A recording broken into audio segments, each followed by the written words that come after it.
Les quelques secondes qui viennent de s'écouler depuis le début de cette vidéo prouvent bien que vous êtes là pour améliorer votre anglais. Mais, certes, il vous manque, j'imagine, de la pratique, mais aussi une meilleure prononciation. C'est souvent là où le bas blesse, avoir un bon accent. Si par exemple, vous faites un contresens total et vous dites au lieu de sheet qui signifie au lieu de la feuille, c'est effectivement gênant. Mais au-delà de ça, pour les phrases, même toutes simples, du quotidien, les mots de base, si vous êtes gêné au niveau de la prononciation, vous ne pourrez pas vous faire comprendre facilement. Et ça vous est peut-être déjà arrivé. Ces situations où vous dites, je comprends pas, ma phrase était plutôt correcte, certes peut-être pas parfaite, mais correcte. Et on ne m'a pas compris. C'est désagréable, c'est stressant. Après, on n'ose pas forcément recommencer à s'exprimer en anglais où on se dit, oh là là, je vais surtout pas pratiquer et du coup, on s'améliore pas. Pourquoi? Ça, c'est à cause de votre accent. Donc, on va éliminer tout de suite, on va être efficace, concret, les 5 erreurs que font tous les francophones en prononciation. Let's do it!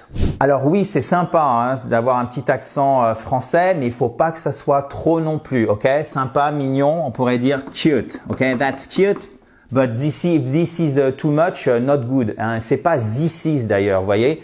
C'est pas un the. C'est pas un f, le th, d'accord? Le th, il se prononce en passant la langue entre les dents du bas et les dents du haut et vous faites vibrer les cordes vocales ou vous ne faites pas vibrer les cordes vocales, d'accord? Si vous faites vibrer les cordes vocales, c'est un hard th, ok? Par exemple, this. Comment vous savez si vous faites vibrer les cordes vocales? Excusez-moi, j'ai touché le micro. Vous mettez la main ici sur votre gorge. This. Donc, c'est un son qui se fait vraiment avec la gorge, du coup, ok? Pas simplement la bouche. This. Et vous en avez un qui est dit soft, donc qui est sourd. Par exemple, think, et pas think, d'accord? Think. Vous allez me dire, waouh, déjà qu'avec le th, je galérais, mais en plus, il y en a deux. Comment je le sais? Est-ce qu'il y a vraiment une différence? Donc là, je le disais pour tous ceux qui ont déjà un bon niveau intermédiaire. Si vous avez du mal avec le th, c'est pas grave si vous confondez les deux. Oui, je sais, ça se fait pas de dire ça, mais vraiment, je vous prie de me croire, ça sera largement bon pour être compris du moment où vous faites pas un the et un fe, il faut être bien un the. Thirsty, thought. OK? Thirsty, thought. I think it's a good thing. All right? Autre exemple.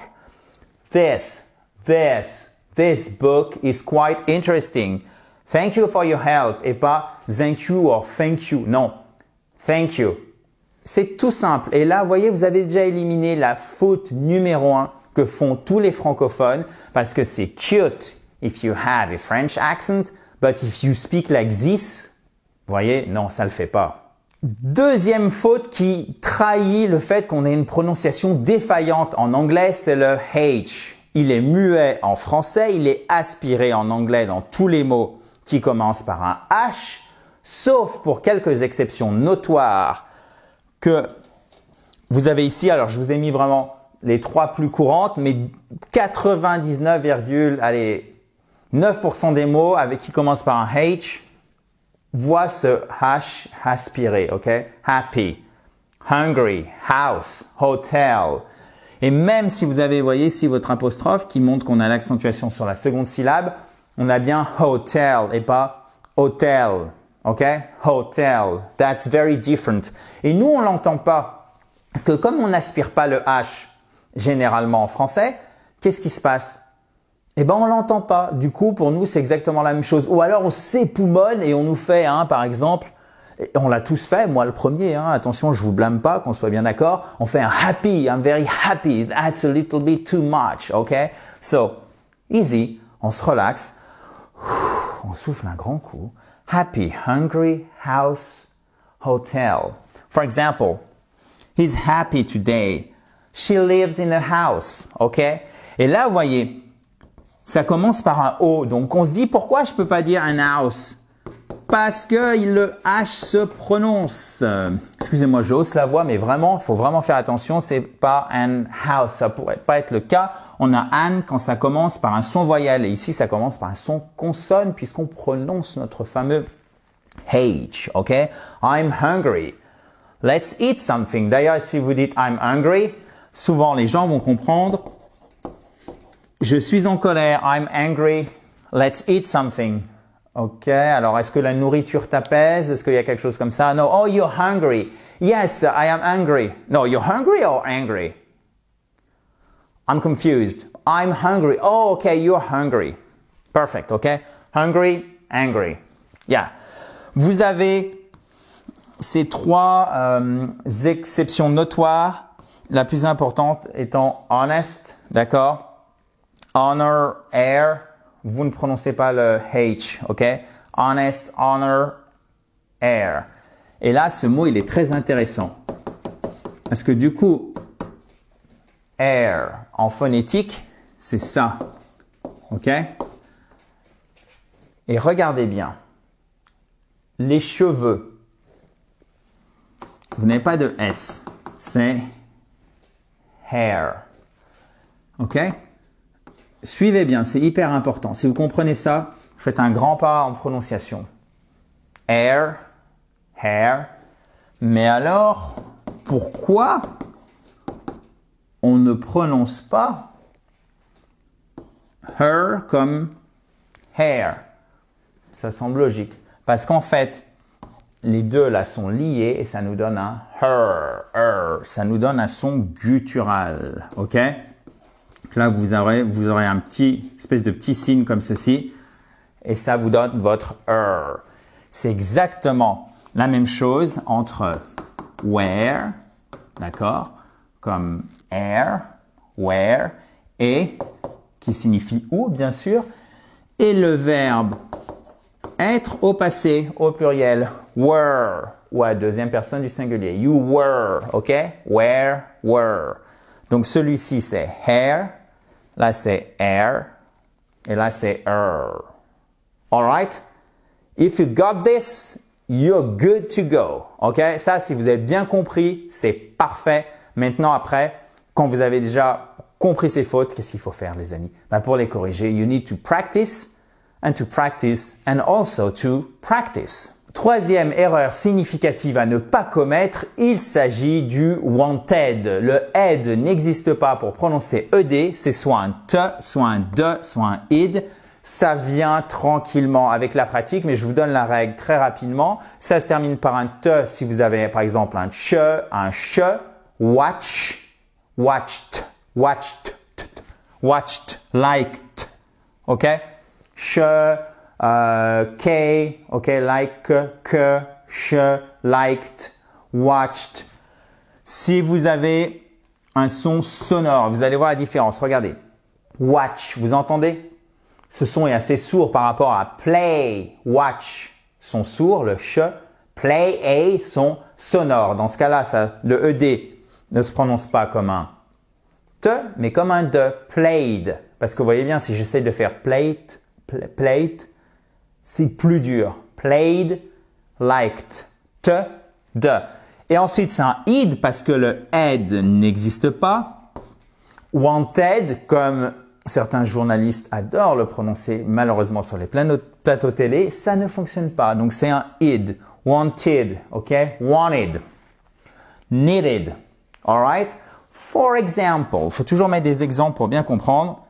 I watched a movie yesterday, ok? Et voyez, en fait, I watched a movie yesterday. Si vous dites I watched a movie yesterday, là, j'ai mis un te.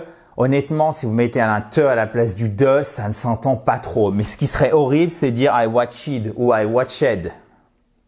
Vous entendez, ça va pas, ok? I watched a movie yesterday. She played the piano. She played the piano. Vous voyez, j'ai mis un te là pour ce second exemple à la place du de. Je sais que vous n'aimez pas quand je prononce mal, mais c'est important que vous voyez bien la différence. They wanted is jamais they wanted. To go out as easy as. Maintenant, vous savez faire le th. This. Perfect. Well done. Good job. Avant de continuer, si vous ne l'avez pas fait, vous pouvez bien évidemment tout télécharger, chers amis. Ces superbes slides sont à votre disposition en accès libre ainsi que le quiz pour faire les exercices. Il suffit tout simplement de cliquer sur le i en haut à droite, In a Joyful Atmosphere, dans la joie et la bonne humeur, ou alors sur le lien qui est juste en dessous dans la description. Ok? Quatrième erreur, alors là suivez bien parce qu'on monte d'un niveau. C'est moins facile, je trouve, à mettre en application, mais ça se fait bien une fois qu'on a compris tout de même l'explication. C'est la différence entre le I et le double E. Comment prononce-t-on le I en anglais? La lettre I.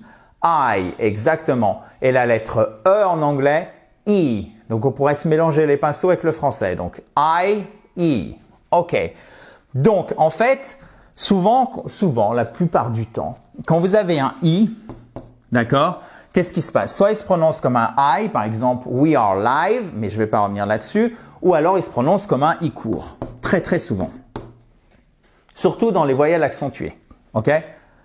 Donc ça, c'est un son, en fait, dit tense, il est tendu. Vous voyez, par exemple, je dis ship, ship.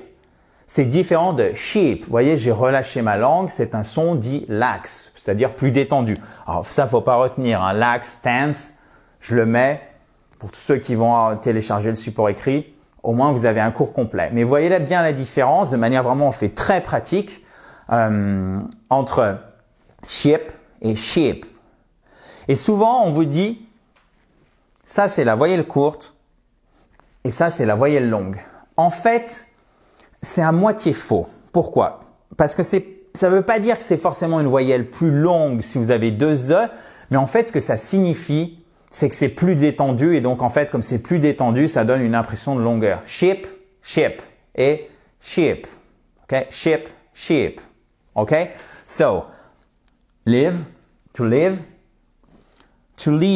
OK?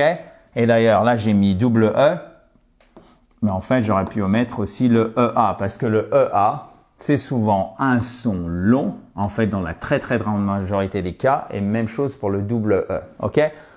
Donc, son court, tendu, et son détendu pour le EA et le double E. I live in France. Et c'est pas I live in France et on prononce un peu comme on veut, c'est approximatif. Parce que là, vous allez faire des gros contresens. Si vous dites I live in France, la personne, elle a déjà parlé avec vous, elle sait que votre niveau d'anglais n'est pas celui d'un natif, c'est normal, c'est pas votre langue maternelle. Elle va interpréter à cette façon, elle va se dire, OK, il s'est trompé ou elle s'est trompée sur la préposition, c'était, en fait, il n'en fallait pas et elle a voulu dire I leave France, littéralement, je quitte la France, I'm leaving France, même si c'est pas forcément le bon présent, au lieu de dire simplement I live in France. Donc, vous voyez à quel point les contresens peuvent être absolument prodigieux et là, surtout si vous n'avez pas l'habitude de pratiquer, vous pouvez vous dire, est-ce que je vais bien comprendre ou alors je vais avoir du mal à comprendre tout simplement quand on me répond. Et là, qu'est-ce qui se passe? Vous avez fait un contresens, c'est-à-dire que la personne a compris exactement l'inverse. Elle vous demande de reformuler, vous comprenez pas. Et là, franchement, c'est stressant. Pour tout le monde. Pas peut-être pour tout le monde, mais en tout cas pour moi, qui ai été dans cette situation en allemand, en anglais bien évidemment, en russe, en espagnol, en estonien, etc. Donc, je comprends vraiment ce que vous pouvez vivre en anglais. C'est aussi pour ça que j'ai fait I Speak Spoken, réellement, pour débloquer tout ça et qu'on le fait depuis presque 10 ans. Don't leave now, ok? Don't leave now. Donc là, justement, par contre, c'est quitter. There is a big, parce que si vous dites, there is a big sheep in the harbor.